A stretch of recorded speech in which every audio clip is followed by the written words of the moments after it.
please tell my son his crochet bags aren't ugly? Sir, I'm concerned that your tears aren't rolling down your face, but neither are your sons, so perhaps it's genetic. Multiple sewing pattern designers are talking about how their designs are being stolen. Fiber AI is now stealing money from people, but I don't want to totally get you down. People are still doing amazing things with their machines. Every episode, I do try to include a free sewing pattern, and this is what we'll be getting today. AI. Normally, I would prefer to start off with something a little more positive, but I just want to get into this right off the bat. I have been seeing at least 3 Facebook pages on this specific topic and a ton more with these crying videos with a boy. And I know that they're different videos, probably the same person behind them or the same group of people, and they're making Whoever leaves a comment on this, I thank you from the bottom of my heart. So if this was real, you might be thinking, oh my goodness, that's so sad. Some of you might be thinking, that's so obviously AI. But unfortunately, that is not the case for a lot of people who are watching these videos, because if you go through the comments, there are a ton of people saying that they will buy the products. They are giving encouragement. They are providing feedback. It's so much worse than watching a movie that is, you're not sure if it's real or not, but you're going to try to give it credit, because these pages then have links to go and buy these fake products. And I am in no way shaming anyone for believing these videos. I am a speech therapist and I work with adults with cognitive deficits, and they or their friends, we will talk about these things, and it's hard to identify. I'm not shaming anyone for falling for it, but I just want to provide a word of caution. If you know someone who is maybe on Facebook a lot, who is following these pages, I would encourage you to just check in on what is on their algorithm. Because on this website, there's this boy who's sobbing, saying that no one likes him, no one's going to buy his stuff. And then there's comments that are going through and saying, I will buy it, send me the link. And they're selling these products to people. Some people are falling for them. Just so we can half laugh, half know what to look out for, just keep in mind that there's a lot of these pictures floating around, especially for free patterns where you might need to put your email or personal information to get the pattern. Those are not legit. Things to look out for are scissors that are not complete or are completely missing, thread not being in the machine. I've seen videos like that. Sewing sideways like this video. When they zoom in, the proportions might start to look off, or things might just start wiggle and move. Just look for things that don't quite make sense. Speaking of stealing, I have seen multiple social media sewing creators recently talking about how their sewing patterns are getting stolen. So the first one I saw that kind of got this thought process for me going was this girl who I follow on TikTok. Her name is Alex Estrada, and she shared a little bit about this. A little honest chat about why I haven't been posting sewing tutorials. I don't lay any claim to, especially some, please give me credit. This is a very long-winded way of saying I just got hyper protective of my brain. To sum it up, she was saying that she has stopped sharing detailed sewing tutorials because she was sharing those, and then she noticed that soon after, very similar patterns were being created down to the measurements and things like that. So not just something that was maybe inspired. And that, I'm not sure who she was talking about. I did try to find it, but I could not. She was saying that they at one point gave her credit, and then they no longer did once the pattern was published, something like that. And so anyway, detailed tutorials. And then in the comments, some other people were saying the same thing. Another person named Noemi Juas, I think that, I'm sorry, I'm probably mispronouncing that name. This must feel kind of amazing then. Okay. Okay. She developed this beautiful skirt called the January skirt. I saw this pattern release a few months ago in January. But now she is saying that this pattern is on this fraudulent website called Sewing with Mary. And on her Instagram video, I saw other sewing creators, sewing pattern designer, talking about how they too have been stolen from at this point. So it's just very frustrating. I can only imagine putting all that time and effort into making these pattern designs and then having them stolen. Again, just a gentle reminder to really check your sources when you are looking for patterns. If I'm looking for a pattern and going more of the indie route, which I do love to support, I do try to track back a little bit, maybe find their Instagram, just find their website, see that they're legit, see that multiple people have actually made these patterns. I would suggest looking on a website like Threadloop. It's kind of like a database for sewing, and you can look up sewing pattern reviews and things like that. It is a good place to just get an idea that these are legit, that what you're spending money on is going to deliver you a real product with a quality pattern. On that same topic, this had me thinking a lot, and I would love to hear people's thoughts on this. At what point is inspiration stealing? A couple summers ago, when the Ghani inspired tops were everywhere. So like many others, I've been obsessed with these Ghani blouses for the longest. I know you have all seen this Ghani peplum top that's been super popular and trendy. Ghani's His favorite tie front Ghani top from the Anthea blouse. I cut the pattern almost exactly. A lot of sewing pattern designers came out with very similar styles around the same time. There was just repeatedly, it's those ties in front. I've made a vest myself from a indie pattern designer. And it starts to seem like everyone was making the same thing. And a lot of people were saying this is inspired from Ghani, who is a pretty expensive website. Let me see how much their shirt is. So it looks like a Ghani top is over $100, between the $100 to $200 range. And then we can go look at a very similar sewing pattern, the Sid tie top and dress pattern. That's $18 for two different top variations and a dress. As someone who sews, I am 100% going to buy the sewing pattern because I love to sew. I love to make my own clothes. I'm saving money and it gives me more creative freedom over what that top is going to look like. So I would choose a sewing pattern. My question is, at what point is it okay to make a sewing pattern based off of someone else's design? Are we allowed to do this when it's a super large company?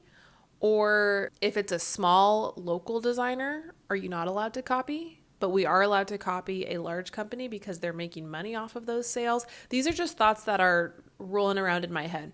I would love to hear other people's thoughts. Just to be clear, I'm not saying Sydney Graham or anyone with similar designs stole from each other or from the companies. And they gave the credit accordingly, I feel like, because they were mentioning the names.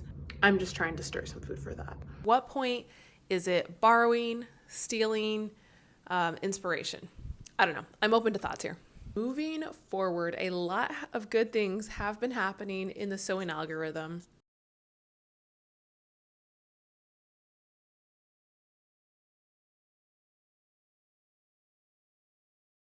This other video was also hilarious, a sewing room tour. This is how I organise my sewing room as an unorganised person.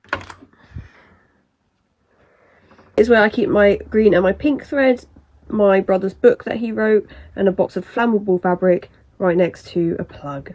I like to hang my thread on the wall so that it falls off at the perfect angle and lands right in place. And then have a sofa, but don't have it for sitting. Have it for just some random scraps, 2 pairs of scissors so that if someone does sit down they will get stabbed. At different points of my sewing journeys, I can relate to that. My room is somewhat organized right now. Actually, it's not very organized because we are making a sewing studio in here, which is very exciting. Sometimes it might look closer to that video. Some other favorite social media things was this cutting tip from Anne-Marie Hereford that I saw on Instagram. How they taught us to cut fabric in fashion school. Want to do. We don't want to close the blade every time because it will leave you with a very jagged, ugly cut. Instead, move the blade before it closes. We're not closing all the way. I should have ironed this fabric, but it's okay. See the difference?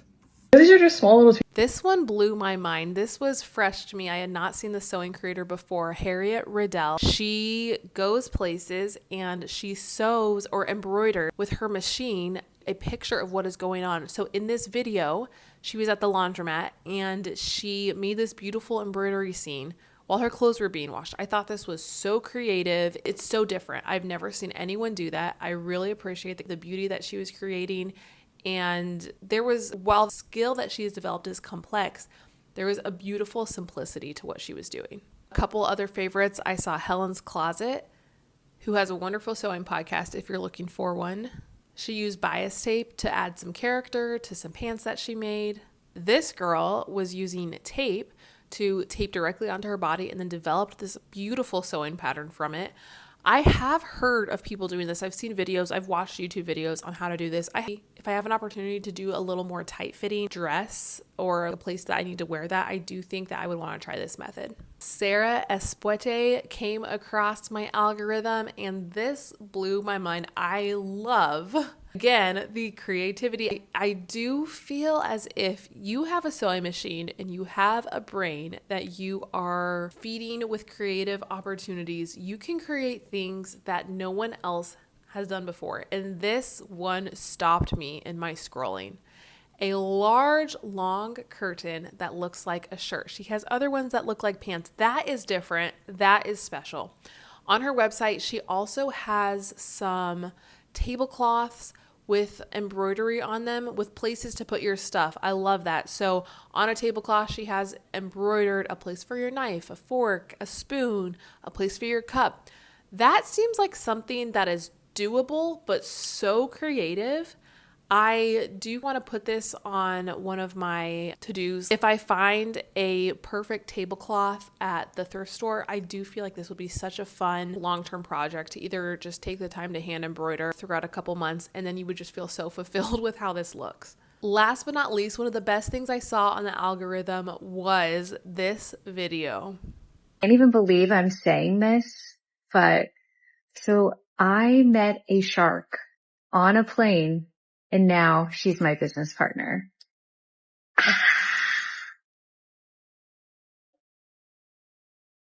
how are you? I know. I'm so excited. Yeah, I'm so excited. I have here French.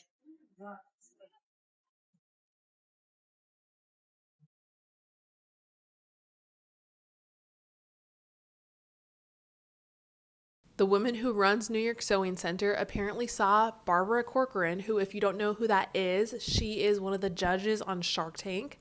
She built up a real estate business and sold it for $60 million, and she is now a philanthropist and investor.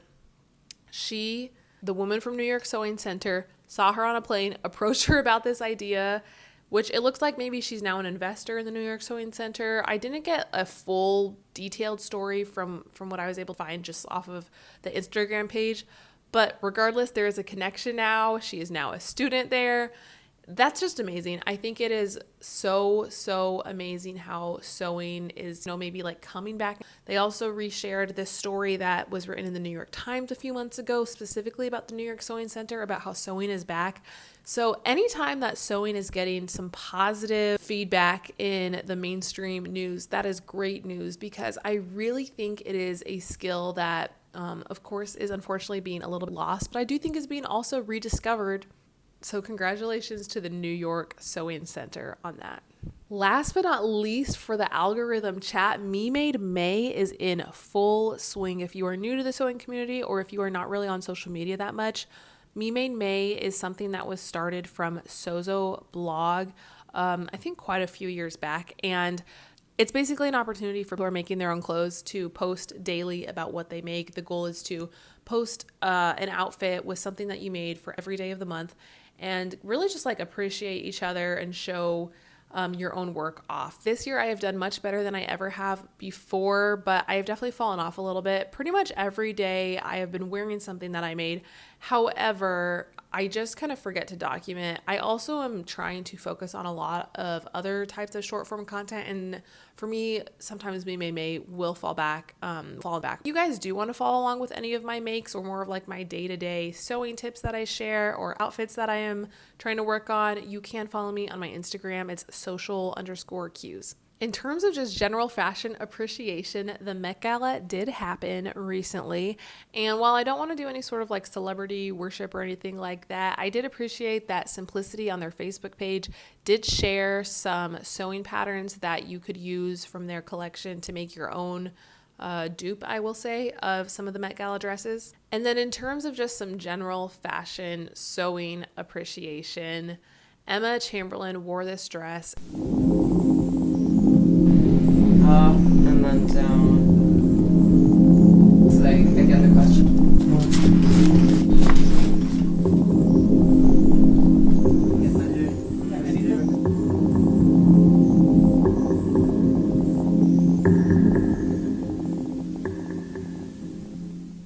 The designer was Miguel Castro Freitas, and his brand is called Mugler. I thought it would be fun to do a little new segment on the podcast, just a sewing content creator of the episode. And for this one, I would like to talk about sewing with visuals. Per her Instagram, she is a former model and now she loves to sew. One thing I really appreciate about her content is that she is sharing very specific posing tips for people who are making their own clothes. So it really doesn't get more niche than that, but I so appreciate it. And I have already been learning from her content.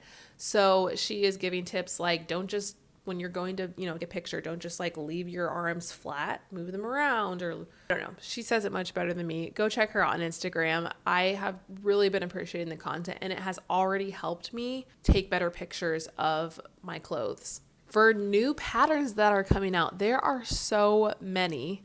There's this very cute A-line fit dress. It's called the Simple Shift Dress from Jade Tyler. Okay, I'm just reading straight off of patternreview.com if you want to look at some of their stuff, but I'm going to just put the scroll right here next to me. The Itch to Stitch Marie's top, same maker, the Breesis pullover, the Liesel and Company Helsinki jacket, Liesel and Company Leighton tank and dress, the Norward blouse, from the pattern maker Notches, the Clara and Columbia Kids shirt and dress. This one is actually super cute. I do really like what it looks like on this little girl. I do have a daughter who I would like to make this for. Again by Notches, the Cuba shirt. Named Clothing, the Udi dress. This is very beautiful. Named Clothing, the Aria wrap dress. The Everyday Woven Tee from Pamela's Patterns.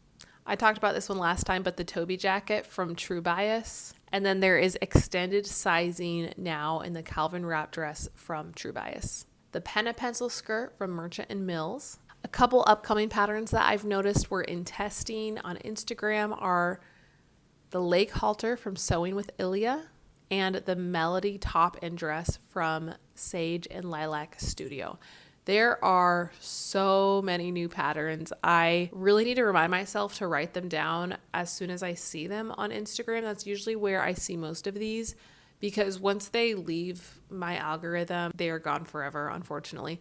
So if you guys could help me out, if you see any new patterns, I would love to just include a whole lot. And I really would like to focus more on indie patterns, indie pattern makers. So please DM me if you see new ones so I can include them in the roundup for each episode. And for our free sewing patterns today, I'm going to send you to the creator Mendy Sews. She has a website, Instagram. It looks like she gives out a new free sewing pattern every single Friday, which is a lot. So thanks, Mendy. She has multiple pairs of pants, more of a loose fit style, jogger style, plenty of cute tops, a laptop sleeve. And she does have this really cute dress that would be great for summer. It looks like her sizes range from extra small to extra, extra, extra large. That wraps up the algorithm chat. I'm going to chat a little bit about my personal content and what I'm working on. So first off, I am really excited because I got monetized on Facebook. I did mention before, I work as a speech pathologist, but I'm actually going part-time next year. So it does feel timely. I'm not saying it's a lot of money, definitely not as much as I make as a speech pathologist, but it is fun to think that this is a possibility of making this into, something that even if it pays for my fabric and my notions, that would be wonderful. If anyone out there is creating content, I will tell you kind of how this happened. I share a lot, and I have a few months ago, it was about a year ago, I connected my Instagram directly to my Facebook account. And when I share whatever I post on Instagram, it just automatically goes to Facebook. Some social media platforms have a direct line of how you get monetized. On Facebook, it is more of, in their words, an invite only thing. So you have to kind of just post and just hope that you get monetized. When I got monetized, that was on April 16th, so almost a month ago. And when I got monetized, I had 1,600 followers, which is amazing. I'm very thankful for that. I was surprised at the number because While 1,600 people is a lot in the realm of social media, when you look at other people's pages and how many followers they have, it felt like a rather low amount. But that's when I got monetized. So if anyone is looking for, the path to monetizing your creative content, this is where I was at. So today is the 14th, and this happened on the 16th of last month. So in total, in the last month, I have made $92.70, and that is just on Facebook, and that is just from watch time on my videos. The more I create, and if the video well, and if it keeps people's attention, then that money will keep growing. So that does feel exciting, because it does feel like, I guess I've always really wondered how people started making money on social media. And I would say there's been times when I really believe that it's a thing, but now I know it's a thing. So I am feeling excited about that. In terms of what I've been working on, in the last video I made, I talked about these running shorts that I was making and how I was considering top stitching, but it's stretchy material. I didn't think that was going to work. So I do appreciate some of the comments that you guys left. That was very helpful for me.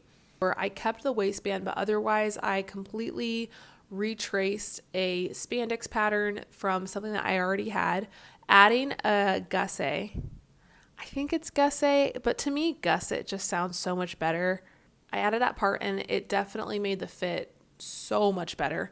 I doubled up the mesh on the outside layer just to give myself a little more coverage. I widened it, and they turned out really great. I am also working on making some pants or shorts for my kids.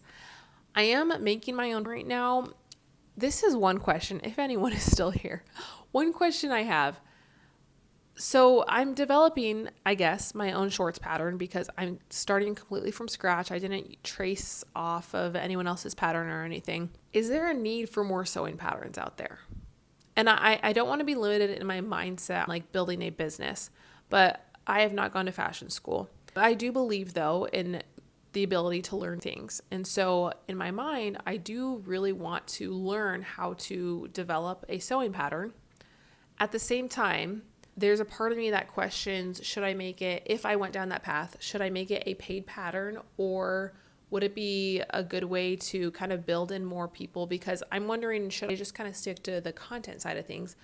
If I were to try to build up a Substack or something, I could use a free toddler shorts pattern as incentive to get people's email on an emailing list, all these things. Like, I just think it's fun to talk about sewing. And so that's really what I want my focus to be. But this is just, again, the sewing thoughts that are in my head. I am talking to you about because I think that you equally like sewing as much as I do, and it brings you joy, and we all want to talk about it with each other. Okay, that was a lot. That was so much more than normal. But thank you so much for being here. Let me know what you are working on, and please leave comments about sewing patterns that you see, things that are fun in your sewing algorithm. DM me, because I would love to see what you guys are seeing and chat about it next time. Thank you for being here. Please subscribe. See you later.